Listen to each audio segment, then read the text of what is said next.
also a member of the Bird Club. We have been asked to come and talk to you tonight by the board. Now, first, Ruth is going to talk about what Patsy meant to her in terms of bird watching.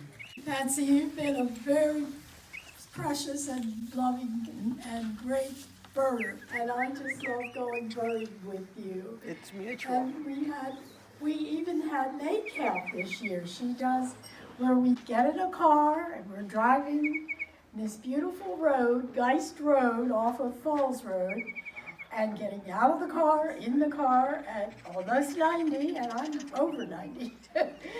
And we did it. We counted birds, we listened for birds, we saw somebody, you saw a really special bird, a bittern. I didn't see it. It flew away. So I just wanted to let you know that I was thankful to have you as a birding companion, and hope we can keep doing it. We will.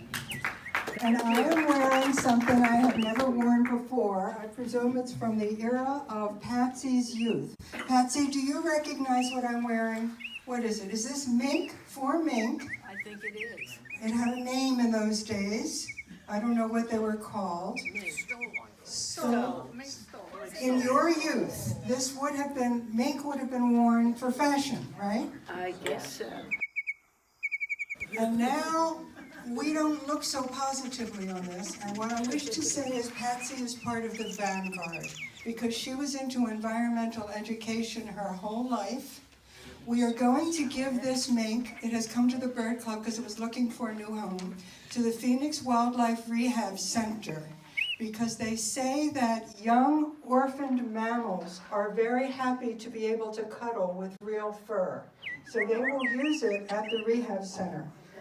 This is from the Baltimore Bird Club and the Maryland Ornithological Society. Present this Outstanding Achievement Award to Patsy Perlman. On your 90th birthday, we want to again express our recognition for all you have done for BBC and the children of Baltimore City and County by introducing them to the wonders of bird life and nature. You have been BBC's liaison to Silburn for almost 5 decades. Thank you.